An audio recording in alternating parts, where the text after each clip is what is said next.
বিশেষ করে শেরপুর ৩ আসনে গতকালকে যে চিত্র লক্ষ্য করা গেছে এবং জামায়াত নেতা নিহত হয়েছেন, নির্বাচনের সহিংসতা, যেখানে বলা হচ্ছে যে একটা সুষ্ঠু ভোট নির্বাচন আয়োজন করবে নির্বাচন কমিশন, নাকি নির্বাচন আবার ঘুরে ফিরে বা রাজনৈতিক দলগুলো ঘুরে ফিরে পুরনো ছকে ফিরছে? ইশতেহার পাঠ করা হবে, আমি যতদূর শুনেছি এটা ছিল সেই অনুষ্ঠান। প্রশ্ন হচ্ছে ইশতেহার পাঠ করা হবে, কে কাকে শোনাবে? শোনা তো উচিত জনগণের, কিন্তু সেখানে দলীয় কর্মীরা গিয়ে হাজির হয়েছেন সবাই, এবং তারা একেবারেই সামনের আসনগুলি নাকি সব দখল করে, প্রায় অধিকাংশ আসনই দখল করে ফেলেছিলেন। অন্যরা দেরিতে এসেছে এবং তারপরে তারা আসন পায়নি, এবং সেটা নিয়ে আমি যতদূর শুনেছি, মানে আমি পত্রিকা যা পড়েছি, সেটা নিয়ে সংঘাত শুরু হয়েছে। কিন্তু প্রশ্ন হচ্ছে যে ইশতেহার পাঠ যারা আয়োজন করেছেন তাদের কিন্তু একটা দায়িত্ব নিতে হবে। কেননা ইশতেহার পাঠের জন্য আপনি যদি ডাকেন তাহলে যথোপযুক্ত আসন বিন্যাস করতে হবে। যারা এসেছেন তাদেরকে শুরুতেই বলতে হবে যে এতগুলি আসন খালি রাখতে হবে, অন্যরা আসবেন, এবং মানে মর্যাদা অনুযায়ী, যার যার দলীয় মর্যাদা অনুযায়ী সামনের আসনগুলিতে বসাতে হবে। একটা সরকারি ব্যক্তি যদি কাউকে দাওয়াত দেন বা বলেন যে ইশতেহার পাঠ করা হবে, অথবা কোথাও যদি তারা উপস্থিত থাকেন, আয়োজক যদি তারা হয়ে থাকেন, তাহলে তারা খুব জানেন যে প্রোটোকল আসলে কি। তারা নিজেদের বেলা আসন বিন্যাস করতে পারেন, কিন্তু প্রতিদ্বন্দ্বী প্রার্থীগুলির মধ্যে সংঘাতের সম্ভাবনা আছে, এই ধরনের সিলি ঘটনা নিয়ে গণ্ডগোল অনেক দূর চলে যেতে পারে, এটা তাদের জানা থাকা উচিত। কিন্তু তারা সেইগুলির ব্যাপারে আসলে যথোপযুক্ত ব্যবস্থা নিয়েছেন বলে মনে হয় না, এবং তারা বিবাদ মেটাতেও সক্ষম হন নাই। আমি মনে করি যে এখানে আয়োজকদের দায়িত্ব নিতে হবে, কারণ পুরো ব্যাপারটাই আসলে ঘটেছে এক ধরনের অনভিজ্ঞতা, অমনোযোগিতা এবং মূল বিষয়ের প্রতি অবহেলার কারণে আমার কাছে মনে হয়েছে। এই সংঘাত আমাদেরকে একটু সতর্ক করেছে আমি মনে করি, এবং এই ধরনের সংঘাত যেন আরও তৈরি না হয় সেই জন্য সতর্ক থাকতে হবে। আরেকটি বিষয় হচ্ছে ইশতেহার তো এখনো প্রকাশিত হয় নাই, তাহলে ইশতেহারের পাঠ কিভাবে, মানে কোন ইশতেহারের পাঠ? আমি জানি যতদূর যে জোটের কোনো ইশতেহার নাই, এবং জামাত ইসলামেরও আলাদা করে কোনো ইশতেহার এখনো প্রকাশিত হয় নাই, বিএনপিরও ইশতেহার প্রকাশিত হয় নাই।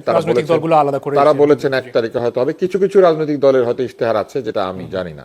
মূল যে প্রতিদ্বন্দ্বী, তাদের তো কোনো ইশতেহার আমরা হাতে পাই নাই। কিছু প্রতিশ্রুতি পেয়েছে, কিছু বক্তব্য পেয়েছি, তাহলে কোন ইশতেহার পাঠ করতে তাদেরকে দাওয়াত দেওয়া হয়েছিল, এটাও কিন্তু আমি অন্তত বুঝি নাই। আমার কাছে মনে হয়েছে যে এইগুলি সবই অনভিজ্ঞতা, এবং এই যে অনভিজ্ঞতা, এই অনভিজ্ঞ ব্যক্তিদের দিয়ে ইতিহাসের শ্রেষ্ঠ নির্বাচন, এটা মৌখিকভাবে হয়তো প্রমাণ করা যাবে, কিন্তু ইতিহাসের শ্রেষ্ঠ নির্বাচন এটা শুরুতেই ক্ষতিগ্রস্ত হয়েছে। একজন প্রমিনেন্ট প্রার্থী, জুলাই আন্দোলনের একজন শক্তিশালী চেহারা, যিনি জুলাই আন্দোলনের পরে বেশি জনপ্রিয় হয়েছেন, এমন একজন ব্যক্তি নিহত হয়েছেন। তো এটা কি করে শ্রেষ্ঠ একটি নির্বাচন হয়, যেখানে শুরুই হয়েছে হত্যার মধ্যে দিয়ে? তারপরে যদি বলা হয় যে না, নির্বাচনের দিন হয়তো এমন একটা নির্বাচন আমরা দেখব, এরকম নির্বাচন কখনো হয় নাই, তাহলে আমাদের অপেক্ষা করতে হবে নির্বাচনের দিন পর্যন্ত। অনেক ধন্যবাদ। রেজাউল করিম রনি, আপনি কি মনে করছেন নির্বাচন কমিশনের জন্য এটা কতটা চ্যালেঞ্জিং হতে পারে? বিশেষ করে একটা ব্যাপার হচ্ছে যে প্রত্যেকে রাজনৈতিক মঞ্চ থেকে প্রতিশ্রুতি দিচ্ছেন, যেটা জনাব আব্দুল তুষারও বলছিলেন, কিন্তু প্রতিশ্রুতি আর প্রতিশ্রুতির মধ্যে সীমাবদ্ধ নাই। আমরা লক্ষ্য করছি যে এখানে পারস্পরিক আক্রমণাত্মক নানা ভাষারও ব্যবহার হচ্ছে, এবং একরকম বলা যায় যে মারমুখী আচরণ আমরা লক্ষ্য করছি রাজনৈতিক দলগুলোর মধ্যে। সেই বাস্তবতা সামনে রেখে নির্বাচন কি? ধন্যবাদ, আপনার পয়েন্ট খুবই গুরুত্বপূর্ণ প্রশ্ন রেখেছেন, এবং যারা আমাদেরকে শুনছেন সবাইকে আমার সালাম এবং কৃতজ্ঞতা।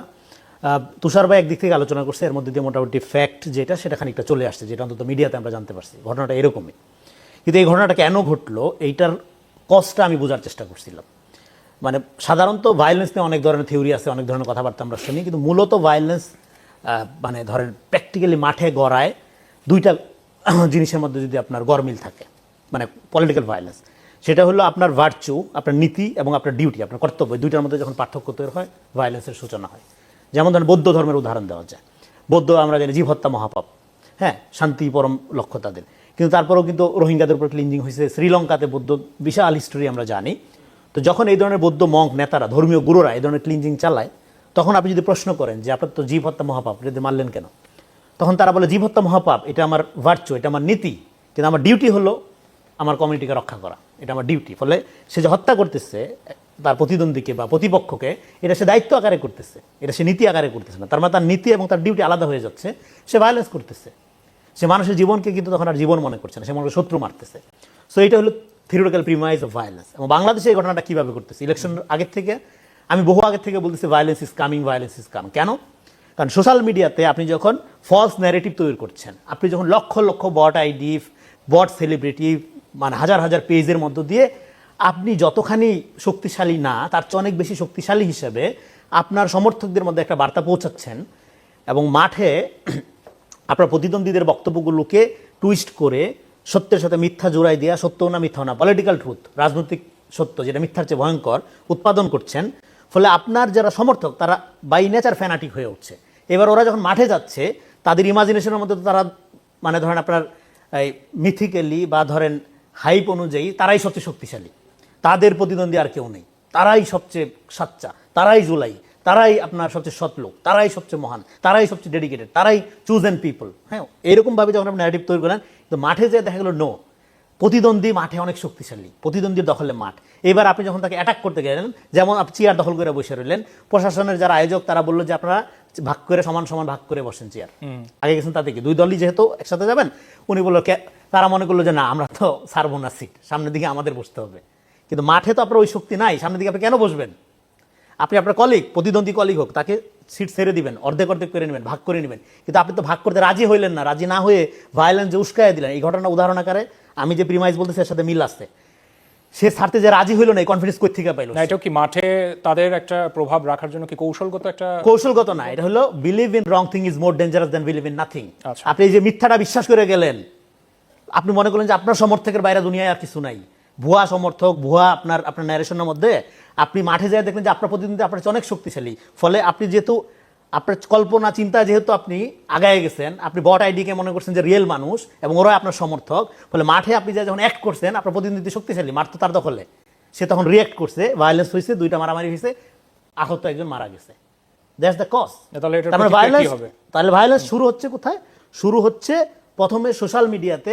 দেখেন, ডেমোক্রেসি সেকেন্ড, টলারেন্সি ফার্স্ট। আপনার যখন টলারেন্সি নাই, আপনি ডেমোক্রেসির যোগ্য না। ধরেন আমি তুষার ভাইকে ক্রিটিক করলাম বা আপনাকে ক্রিটিক করলাম, আপনি সেটার পয়েন্টের মধ্যে না থেকে এবার আপনি বললেন যে আপনার তো টেরা, আপনি তো কালো।